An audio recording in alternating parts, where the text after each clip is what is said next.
I found someone worth my time. My name is Miles Hartley.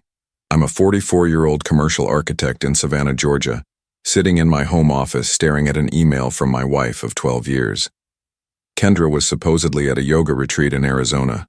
The timestamp showed 11:22 p.m. her time. I've moved your inheritance into my personal account. It's better this way.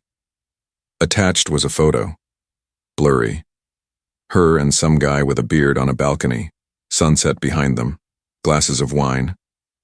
Her smile, different than any she'd given me in years. I closed my laptop and walked to the kitchen, poured a glass of water, stared out at the backyard we'd redesigned together 3 summers ago. The stone path I'd laid while she planted hydrangeas along the edges, all that work for a home she apparently had no intention of coming back to. That money, $587,000 from my Aunt Elaine, wasn't just cash. It represented the woman who'd taken me in after my parents died when I was 14, who'd worked double shifts at the hospital to put me through college, who'd left everything to me with one simple note: build something that lasts. I looked at my phone. No missed calls, no texts asking if I'd seen the email. Just silence, like she'd already moved on to her new life. The signs had been there for months. Kendra's yoga retreats had become more frequent. 2 days became 4 days, became week-long excursions. Her phone stayed face down on tables. Passwords changed. Conversations shortened. 3 months ago, she'd asked odd questions about the inheritance, where exactly the money was, which accounts, whether we should diversify where it was held. I'd nodded, said I'd think about it. I reopened the laptop, read the email again, noticed she hadn't even bothered with a greeting, or my name, just the declaration and the theft. I typed 6 words in response. Thanks for letting me know. Then I closed the laptop, finished my water, and went to bed. Tomorrow would be a long day.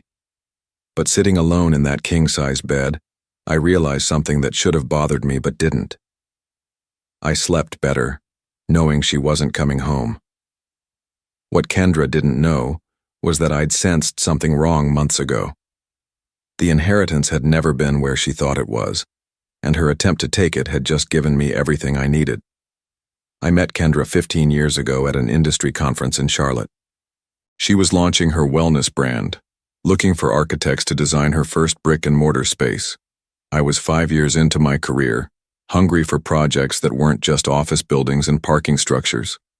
We married within 3 years, built a life in Savannah where my firm had its headquarters, bought the Craftsman on Victory Drive with the wraparound porch she'd always wanted. No kids. Her choice. The business is my baby, she'd say. I understood. My buildings were mine. For 8 years things worked. I designed. She built her brand of organic products and wellness retreats. We traveled. We hosted dinner parties. We looked good on paper and in person. Then my Aunt Elaine got sick. Cancer, fast and merciless. I took a 6-month partial leave to care for her in Atlanta. Kendra visited twice. Hospitals depress me, she explained. I didn't push it. When Elaine died, she left everything to me. The money surprised me. I'd had no idea she'd invested so carefully over the years. Kendra seemed surprised too, suddenly interested in our financial planning in ways she'd never been. We should put it toward expanding the business, she suggested one night over dinner. Her business, she meant. I need to think about what Elaine would want, I said. That was the first crack, small but visible. Others followed. Kendra started traveling more for research and supplier meetings. Her calls became shorter, often with voices in the background that went quiet when I asked who she was with. Our neighbor Frank stopped by one afternoon while Kendra was at a team retreat in Sedona. Saw someone dropping her off last week, he mentioned casually. Late, wasn't it? Thought you were out of town. I had been. 3-day conference in Boston. I thanked him for the homemade bread his wife had sent over. Didn't ask questions, just filed it away. Then came the password changes. Banking apps locked when they'd never been before. Conversations about finances that ended abruptly when I asked specific questions. One night I found her on the phone in the backyard, voice low, laughing in ways she didn't laugh with me anymore. "Just Patricia from the studio," she said, coming inside. Patricia, who'd left the business 8 months earlier. I nodded, didn't correct her, just watched as she poured herself more wine and changed the subject. The foundation was cracking beneath us, and only one of us was being honest about it. 2 weeks before Kendra left for what would be her final retreat, my firm's financial advisor called. "Someone's been trying to access information about your trust accounts," Jerry said, "using your personal information but not passing the security protocols." "Which accounts?" I asked, though I already knew. "The inheritance funds. They tried using the last 4 of your social but couldn't answer the security questions." I thanked him, hung up, and sat at my desk for a long time. That night, Kendra asked if we could simplify our accounts. "It's silly to have so many separate logins and passwords," she said, not meeting my eyes. "We should consolidate everything." "You're probably right," I said. "I'll talk to Jerry about it." The next day, I drove to Atlanta, met with Rita Wallace, my aunt's attorney for 20 years and now mine, explained my concerns without emotion or accusation, just facts. "Your aunt was wise to suggest the irrevocable trust structure," Rita said after I finished. "The money is protected regardless of what happens in your marriage. And if someone tried to move those funds without authorization?" Rita's expression hardened. "That would be attempted financial fraud, with clear legal consequences." I nodded. "Let's document everything, and I want to set up a monitoring system that alerts us to any attempts to access, move, or change anything related to the trust." When I got home, Kendra had packed for her retreat. She kissed me briefly before leaving, already distant. "I might extend this one," she said at the door. "Really dive deep into the practice." I helped load her bags into her car, watched her drive away, went back inside and opened my laptop. I didn't snoop through her emails or texts, didn't call her friends or check her location. I simply opened our shared cloud storage where we kept household documents. In a folder labeled Home Renovation Ideas, a project we'd discussed starting this year, I found what I was looking for. Documents she'd forgotten to move or delete, screenshots of my accounts, copies of statements, notes about transfer protocols, a photo of a whiteboard with figures, my inheritance amount minus 20% with the note transfer fee explanation. She'd been planning this for months. I closed the folder, walked through our house with its carefully chosen furniture and artwork that told the story of who we pretended to be, and felt a strange calm settle over me.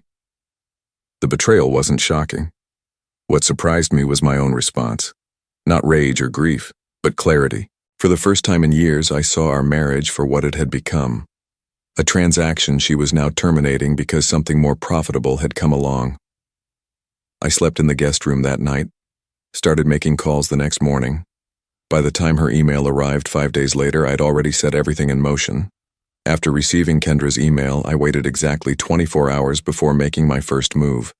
No emotional response, no desperate calls or texts, just methodical steps. First, I contacted Jerry and Rita, forwarding them Kendra's email with a simple note. Documentation requested. Both confirmed receipt. Neither needed further explanation. Then I called Thomas Webb, a divorce attorney Rita had recommended months earlier during one of our hypothetical conversations. His secretary scheduled a meeting for that afternoon. By noon, Kendra had texted, "Did you get my email?" I responded, "Yes." "That's all you have to say?" She wrote back minutes later. I didn't answer. Instead, I drove to Thomas's office downtown where Rita joined us by video call. "The attempted transfer creates a paper trail," Thomas explained, reviewing the documents Rita had sent over. "There are multiple elements that work in your favor.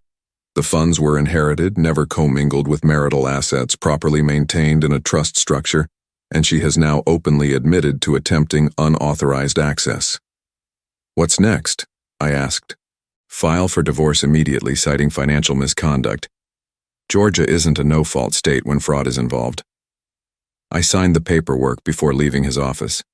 At 4:30 p.m., my phone rang, Kendra's name on the screen. "You're being childish," she said when I answered. No greeting. No "how are you?" This doesn't have to be difficult. I agree, I said. Then let's be adults about this. The money is already moved. Fighting it will just drain more through legal fees. Where are you staying? I asked, changing the subject. She paused, thrown off balance. What does that matter? Just curious where home is now. Miles, focus. We need to discuss the financial arrangements. I'm having my lawyer draw up settlement papers. It's better for both of us to keep this clean. Who's your lawyer? I asked. David Lawrence. He's already reviewing everything. I wrote down the name. That's helpful. Thank you. Miles, are you even listening? This doesn't have to be difficult. You said that already. I kept my voice neutral. I appreciate your concern for making this easy. Another pause.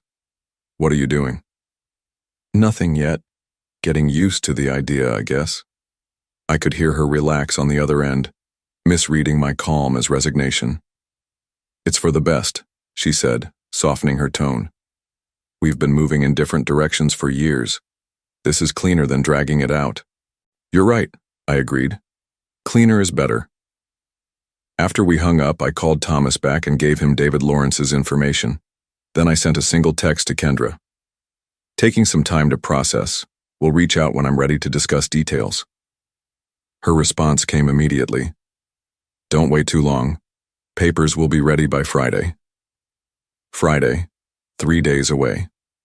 Perfect timing. At 6 p.m., Rita called.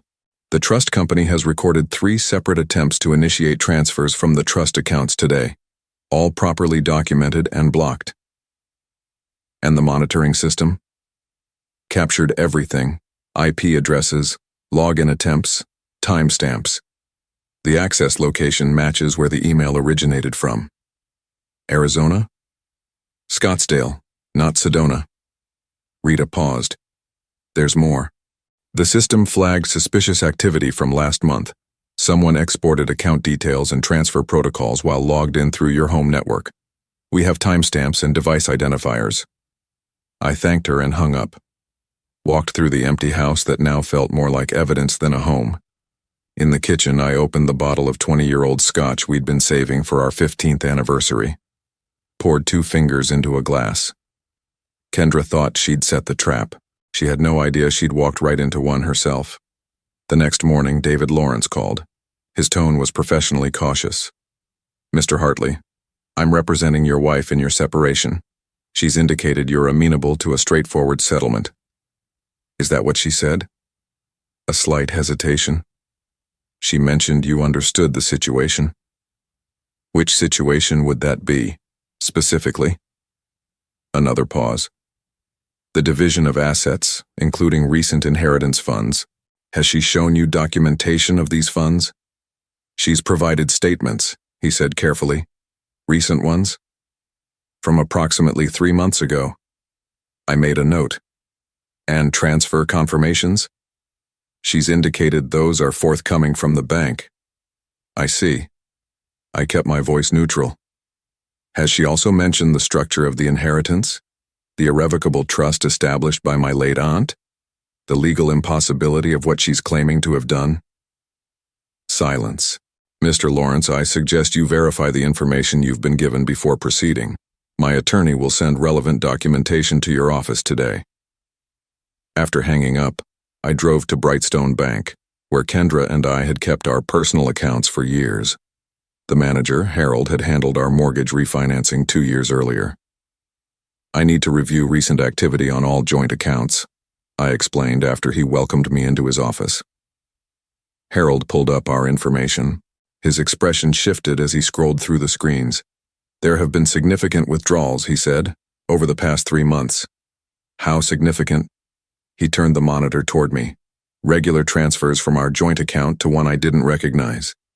Small at first, $2,000, $3,500, then escalating. The most recent, $47,000 2 weeks ago. This receiving account, I asked, pointing to the number. Is it with Brightstone? Harold checked. No, it's external. Northern Lakes Credit Union. I'd never heard of it. Can you print the transaction history for the past 6 months? While waiting for the printouts, I received a text from Thomas. Lawrence requesting urgent meeting. Tone significantly changed. By the time I returned to Thomas's office, the picture was becoming clearer. The Northern Lakes account had been opened 8 months ago in Kendra's name only. The address listed was an apartment in Scottsdale, Arizona. Total withdrawals from our joint accounts: $178,150. She's been building a new life for a while, Thomas observed. While still having access to mine, I added. We were reviewing the bank records when Thomas's assistant announced David Lawrence was on the line. I've received the trust documentation, Lawrence said, his voice tight. My client may have misrepresented certain aspects of the financial situation, including her ability to access or transfer those funds, Thomas asked. That appears to be the case, Lawrence admitted. Given this new information, I believe it would be beneficial for all parties to discuss a revised approach. My client has already filed for divorce citing financial misconduct, Thomas replied. The documentation speaks for itself. After the call ended, Thomas looked at me. He'll drop her as a client by end of day. No legitimate attorney wants to be associated with this. What about the money she actually did take from the joint accounts? We'll include it in the filing. Document everything. Let her explain to a judge why she established a hidden residence and systematically drained marital assets. I nodded, feeling strangely hollow. The betrayal went deeper than I'd imagined. This wasn't impulsive. It was calculated, planned over months while she slept beside me, ate across from me, made plans with me. There's one more thing, I said. I need to know who he is. Not for confrontation. Not even for the divorce proceedings. I just needed to understand the full scope of what I'd missed while building what I thought was a life together. Thomas nodded. I'll have someone look into it. That evening, my doorbell rang.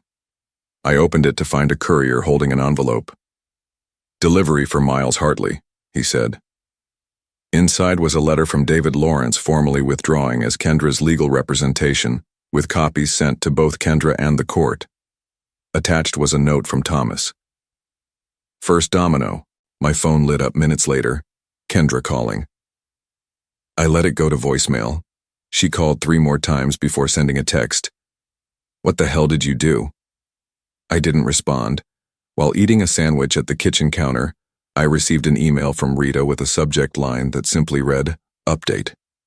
The trust company had completed their investigation into the access attempts. They'd documented multiple unauthorized attempts over 3 months, all captured in detailed logs with IP addresses and timestamps. The report was attached, along with confirmation they'd referred the matter to their legal department for potential criminal investigation. No action required from you at this time, Rita wrote. But be aware this path is now open. I forwarded everything to Thomas. Just after 9 p.m., another text from Kendra. We need to talk. Now, I replied, through your new attorney when you have one. You've completely overreacted. I was angry when I sent that email. I didn't actually move anything. That's not what the access logs show. A long pause before her next message. What access logs? Instead of answering, I sent one question. Who is he? 20 minutes passed. Finally, this isn't about him. Name. Another long pause. Jason, but he's not important. Last name? Berkeley. He's just a friend who's helping me through this. You're focusing on the wrong thing. I didn't respond further. Instead, I searched the name, found a Jason Berkeley who taught at a yoga studio in Scottsdale. Former investment broker according to his LinkedIn profile. Left the financial sector 3 years ago to pursue more meaningful connections. The next morning, I met with Frank, our neighbor. The guy you saw dropping Kendra off, I began. Would you recognize him again? Frank nodded slowly. Tall guy, beard, drives a gray Tesla. I showed him the photo from Kendra's email. This him? He squinted at the image. Yeah, that's the guy. He was here maybe 5-6 times while you were traveling. I thanked him, asked if he'd be willing to provide a statement. He agreed without hesitation. At 11 a.m., Thomas called. "We've got a complication. Kendra's hired Philip Barnes." Barnes had a reputation for aggressive divorce litigation. Expensive, but effective. "He's requested an emergency hearing to contest the financial misconduct claim," Thomas continued. "Says his client has evidence all financial decisions were discussed and agreed upon." "When's the hearing?" "Monday morning. 3 days away." I thought about the apartment in Scottsdale, the Northern Lakes account, the man named Jason who'd been in my house while I was away. "Let's give Barnes something to think about," I said.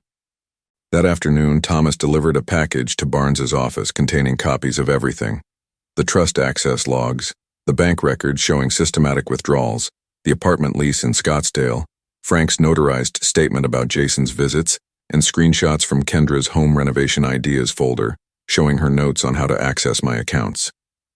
By 5 p.m., Thomas received a call from Barnes requesting an urgent meeting to discuss settlement options. "He's seen enough," Thomas told me afterward.